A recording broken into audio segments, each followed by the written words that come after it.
बाळासाहेबांच्या तमाम शिवसैनिकांना तुमच्या ह्या अनिश गाढवेचा, बाळासाहेबांच्या लहानशा शिवसैनिकाचा आणि शिवसेनेच्या प्रवक्त्याचा मानाचा जय महाराष्ट्र। 2 दिवसांपूर्वी ठाण्यामध्ये शिंदे टोळीच्या युवा वर्गाचं एक अधिवेशन पार पडलं, ज्याला हे युवा अधिवेशन असं काहीतरी नाव दिलं यांनी।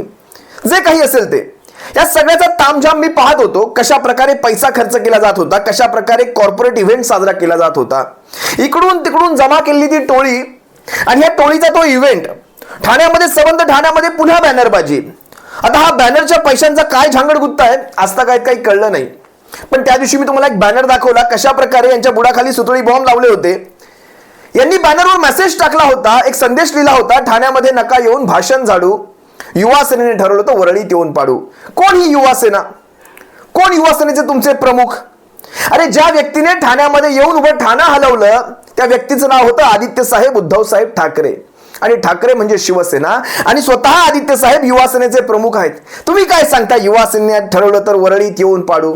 आधी आपली ठाणे लोकसभा, आधी आपली कल्याण लोकसभा, आपल्या युवराजांचं डिपॉझिट हे वाचवून दाखवा, नंतर असल्या प्रकारचे ते बॅनर लावा। असो, तो माझा विषय नव्हता। माझा महत्वाचा विषय हा आहे की ह्या सगळ्या तामझामामध्ये हा पैसा कुठून येतो, हा पैसा कुठून खर्च केला जातो, सगळ्या विषयांवर मी बोलणार आहे। पण ज्यावेळेस मी हा सारा यांचा तामझाम पाहत होतो, आतमध्ये माणसं जेवढी नव्हती त्याच्या डबल बाहेर गाड्या उभ्या केल्या होत्या, सारेच्या सारे रस्ते पॅक, संबंध ठाणेकरांना त्रास, यांच्या बिना हेल्मेटच्या त्या बाईक रॅल्या, आणि तेही पोलिसांच्या समोर। एरवी सर्वसामान्यांची गाडी 2 चाकी 4 चाकी उचलून नेणारे त्या दिवशी कुठलीही कारवाई करत नव्हते।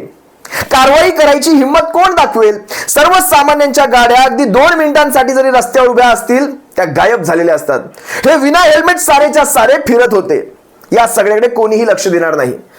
आतमध्ये जेवढी माणसं नाहीत तेवढ्या गाड्या बाहेर उभ्या। बरं, गाड्यांचे ब्रँड कुठले? Fortuner, range rover, Audi, Mercedes.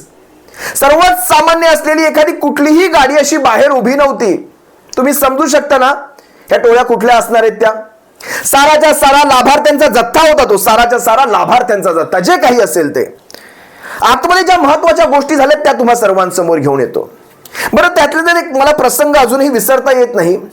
कोण तो विकास गोगावले म्हणून, हा कोण आहे मला माहित देखील नाही। हा विकास गोगावले जो कोणी आहे तो, याच्यासाठी पोलिसांच्या 2-3 गाड्या। हे काय व्यक्तिमत्व आहे बरं? एखाद्या सरकारी पदावर आहे का? एखाद्या खासदार पदावर आहे का? एखाद्या आमदार पदावर आहे का? एखाद्या मंत्री पदावर आहे का? एखाद्या महामंडळावर आहे का? कोण हा विकास गोगावले? कशासाठी एवढी मोठी पोलिसांची सिक्युरिटी? हा आमचा पैसा आहे, हा आम्हा सर्वसामान्यांचा पैसा आहे। हा विकास गोगावले आहे तरी कोण? ज्याच्यासाठी एवढी सिक्युरिटी लावली तुम्ही, हा विकास गोगावले आहे तरी कोण? याचं उत्तर द्यावं, प्रशासनाने याचं उत्तर द्यावं। हा कुठल्या प्रोटोकॉल मध्ये बसतो हे देखील सांगावं। याच्यासाठी का म्हणून एवढी सिक्युरिटी लावण्यात आली हे देखील सांगावं। एवढी सिक्युरिटी जनसामान्यांना नसते। जनसामान्यांची सिक्युरिटी पहा कशी चालली आहे बाहेर ती। ठाण्यामध्ये भर दिवसात चाकू हल्ले होतात, तेही कोपरी 5 पाखाडी विधानसभेत, मुख्यमंत्र्यांच्या विधानसभेत भर दिवसात चाकू हल्ले होतात। तिथे लावा ना ही सिक्युरिटी। तुम्हाला काही महत्वाच्या गोष्टी सांगतो। आता एक मी काल परवामध्ये एक सहज माझ्या पाहण्यात एक व्हिडिओ आला होता। तुम्हाला अचानक स्टेजवर बसवलं, जर तुम्हाला भाषण करायची वेळ आली तर तुम्ही ते भाषण कसं मारून न्याल? तर काही विशिष्ट शब्द असतात, ते शब्द वापरायचे, अर्ध भाषण त्यातच संपतं। जसा एक शब्द मी ऐकला होता आणि त्या शब्दाचा मला प्रत्यय तिथल्या एका भाषणामध्ये आला। या ठिकाणी, त्या ठिकाणी, या ठिकाणी, त्या ठिकाणी। हा जो शब्द आहे ना, तुमच्या 10-15 मिनिटाच्या भाषणामध्ये तुम्ही 200 वेळा वापरा, अर्ध भाषण तुमचं या ठिकाणी त्या ठिकाणीच होऊन जाईल। त्या दिवशी मुख्यमंत्र्यांच्या सुपुत्रांनी अवधूत गुप्तेंच्या प्रश्नांवर उत्तर देताना जे काही भाषण केलं असेल, भाषणच म्हणा किंवा ते स्क्रिप्टेड जे काही होतं, या ठिकाणी त्या ठिकाणी 221 वेळा वापरलं। 221 वेळा। जर 222वा सापडला तर सापडूही शकतो, एवढं बारीक मी ऐकलं नाही, पण 221 कधीच क्रॉस झाले होते आणि त्याच्या पुढे अर्ध भाषण बाकी होतं। मी पुढे ते रटाळ ऐकणं सोडून दिलं, कारण एकही मुद्दा त्याच्यामध्ये नाही एवढ्या या रटाळ भाषणामध्ये। बरं, अवधूत गुप्ते, मला कळत नाही या माणसाचं सध्याच्या या परिस्थितीमध्ये गेल्या 1.5-2 वर्षात मीडियानंतर म्हणजे प्रिंट मीडिया असेल, इलेक्ट्रॉनिक मीडिया असेल, या सगळ्यांना मोठे मोठे टॉपिक मिळाले चघळण्यासाठी। टीआरपीचे विषय मिळाले. गेल्या 1.5-2 वर्षामध्ये जेवढे मीडिया गलेगठ्ठ झाले तेवढा अवधूत गुप्ते. कारण सगळ्यात जास्त फायदा ह्या माणसाने करून घेतलेला या सगळ्या परिस्थितीमध्ये. काल परवामध्ये सुद्धा अजित पवार टोळीच्या त्या कुठल्या मेळाव्यामध्ये सुद्धा अवधूत गुप्तेच होते गाणी गायला. इकडे देखील बरं चला ठीक आहे, कलाकाराचं पोट असतं आणि कलाकार शेवटी आपली कला आपल्या पोटासाठी दाखवत असतो. पण अवधूत गुप्तेंचं थोडं वेगळं आहे. अवधूत गुप्तेंचं कसं आहे, जिकडे सरकार असतात ना सरकार, तिकडे अवधूत गुप्तेंची कलाकारी चालते. जिकडे सरकार तिकडे अवधूत गुप्तेंची कलाकारी पळते गाते. सारी गाणी, सारे नाट्यप्रयोग, सारे त्यांच्या बैठ्या मुलाखती, सारं सरकारच्या दिशेने पळतं. परवाची त्यांची ती बैठी मुलाखत पाहिली श्रीकांत शिंदेबरोबरची. मी विचार केला, राजकारणात तुम्ही कशाला पडता? तुम्ही कलाकार, तुम्ही कुठूनही वाजू नका. कारण सरकार येतात सरकार जातात, तुमचं काय? तुम्हाला दरवर्षी कला दाखवायची, दरवर्षी तुम्हाला पोट भरायचंय. या राजकारणाच्या फंदामध्ये तुम्ही कशाला पडता अवधूत गुप्ते? जर तुम्ही त्या दिवशी जो 2 दिवसांपूर्वी ठाण्यामध्ये येऊन रेमंड ग्राउंडवर जो काही प्रयोग केलात, त्या प्रयोगाची तुम्हाला पोच पावती जर पाहायची असेल ना, तर जाऊन खाली कमेंटमध्ये पहा. अवधूत गुप्ते यांचा तर रोज उद्धार होत असतो, उभ्या महाराष्ट्रातल्या जनतेकडनं यांचा रोज उद्धार होत असतो. पण तुमचा देखील उद्धार झाला. तुमची आडनावं लोकांनी बदलली. आणि जर मी हे खोटं सांगत असेल, कुठलाही व्हिडिओ काढा, त्याबरोबर तुमच्या देखील नावाचा उद्धार झालेला आहे. बिचारे अवधूत गुप्ते चुकीने फसले. अवधूत गुप्तेंचे चुकते. काही वेळा काही आपले देखील जुळून येतात शब्द. अवधूत गुप्तेंचे चुकते जे काही असेल ते.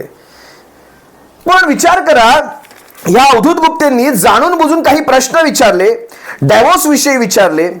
मला खरंच अवधूत गुप्तेंना विचारायचंय, अवधूत तुम्ही काही चांगले प्रश्न विचारू शकला असतात. कारण ह्या माणसाला संसदेमध्ये आळ्यापिळ्या देण्याशिवाय काही येत नाही. आळ्यापिळ्या, कायम आळ्यापिळ्या. किंवा मग एखादा हनुमान चालिसा बोलून दाखवायची, आळ्यापिळ्या द्यायच्या, मोदींची तारीफ करायची, एवढा त्याचा कार्यक्रम असतो संसदेमध्ये. खासदार म्हणून यांना बाकी काहीही करता येत नाही. दुसरी एक गोष्ट तुम्हाला सांगतो, जर तुम्हाला चांगला प्रश्न विचारायचाच होता तर आज महाराष्ट्राचं अर्थसंकल्पीय अधिवेशन आहे, एक विशेष अधिवेशन आहे. तो विचार करा, या प्रश्नांवर तुम्ही काही पुरवण्या मागण्यांविषयी विचारू शकला असतात की तुम्हाला बजेट विषयी काय माहिती आहे. महाराष्ट्राने XYZ बजेट सादर केलंय, पण त्याच्यापेक्षा डबल टिबल पुरवण्या मागण्या आलेल्या आहेत. त्या पुरवण्या मागण्या काय येत आहेत? राज्याला वित्तीय शिस्त का नाही? कारण शेवटी बघा, युवा वर्ग बसलाय असं आपण मानून चालू आहेत. आता लाभार्थी की युवा वर्ग हे तुम्ही ठरवा अवधूत गुप्ते, कारण तुम्ही तिथे बसलेला होतात. आम्हाला तर आतमध्ये कोणी एंट्री देणार नाही. आता विचार करा, या युवा वर्गासमोर तुम्ही काही असे प्रश्न विचारायला हवे होते जे युवा वर्गासाठी उपयुक्त होते. नोकऱ्यांचा काय तो पानसट प्रश्न विचारला. मी दाखवेन तुम्हाला, त्याचा एक व्हिडिओ देखील दाखवेल. अवधूत गुप्ते तुम्ही हे विचारायला हवं होतं, वित्तीय शिस्त राज्याला का नाही? राज्याला पुरवण्या मागण्या का सादर कराव्या लागतात? पुरवण्या मागण्या मी तुम्हाला थोडक्यात सांगतो. समजा तुम्ही तुमच्या घराचं 10,000चं बजेट केलंय महिन्याचं. या 10,000 मला माझा महिना काढायचा आहे. तुम्ही ठरवलंय 10,000 मला कुठे कुठे रद्दीवाला, पेपरवाला, चहावाला, जे काही असेल ते, इस्त्रीवाला, सगळ्यांचं करून मला 10,000 माझं बजेट बसवायचंय. आणि ज्यावेळेस तुम्ही ऍक्च्युअल मध्ये खर्च करता, तुम्हाला कळतं माझं बजेट 40,000वर गेलं. असं बजेट नसतं. 10,000चं बजेट जास्तीत जास्त 10,500 किंवा 11,000 जाऊ शकतो. त्याच्या पुढे गेलं नाही पाहिजे. त्याला शिस्त म्हणतात, वित्तीय शिस्त. जे आम्ही ठरवतो ते आम्ही करतो. 40,000 जाऊ शकत नाही. राज्याचं बजेट समजा 3 लाखांचं असेल, 3 लाख कोटींचं असेल, तर ह्यांचं बजेट जातं 1.5 लाखांच्या पुढच्या पुरवण्या मागण्या. म्हणजे हे बजेटच्या व्यतिरिक्त तुम्हाला आणखी 1.5 लाख लागतात. त्याची तुम्ही पूर्तता कुठून करणार? ते कुठून येणार? त्याचे सोर्सेस काय असतात? ज्यावेळेस आपण बजेट करतो त्यावेळेस आपण राज्याचे इन्कम सोर्सेस पाहतो. राज्याला इन्कम कुठून येणार आहे, राज्याला कुठल्या कुठल्या सोर्सेस मधून, महसूल मधून किती येणार आहे, ह्या सगळ्या गोष्टी पाहिल्यानंतर बजेट ठरवलं जातं.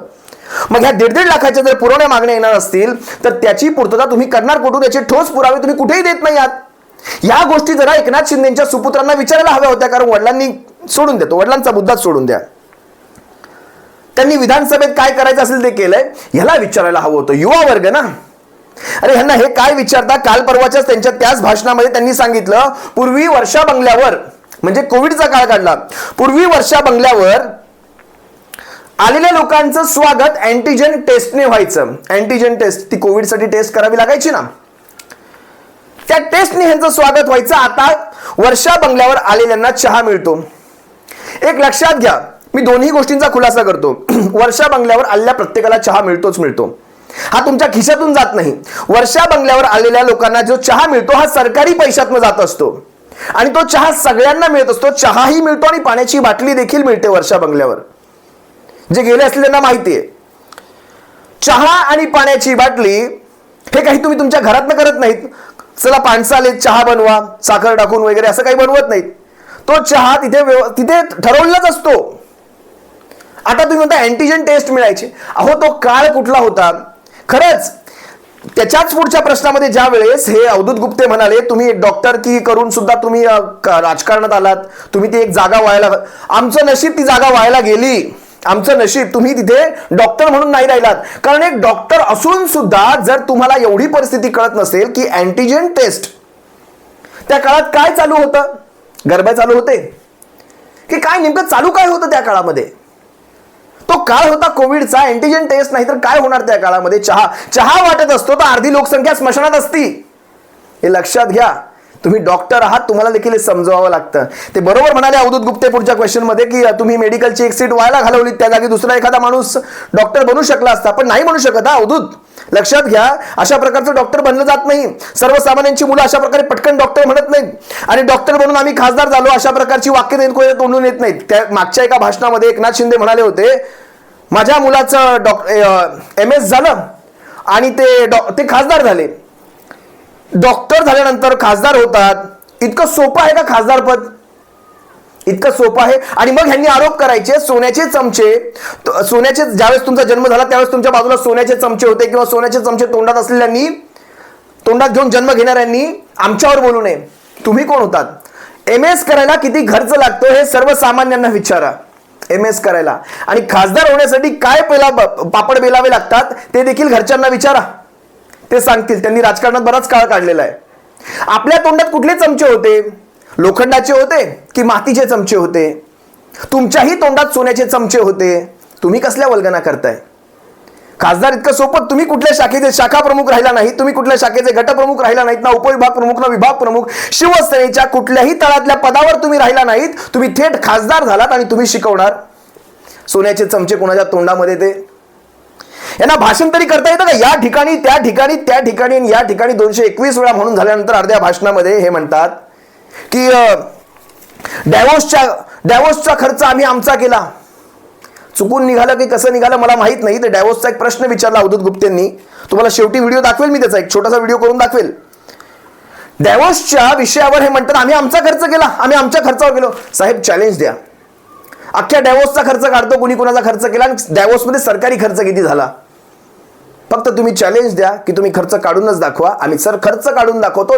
डॅवोसमध्ये फिरण्याचा खर्च कुणीही केला, स्वतःच्या खिशातून गेला की डॅवोसचा खर्च सरकारी पैशातनं झाला. चॅलेंज करा आम्हाला, आम्ही तेही काढून दाखवतो. ती मेडिकलची ती एक सीट व्हायला गेली ते बरंच झालं.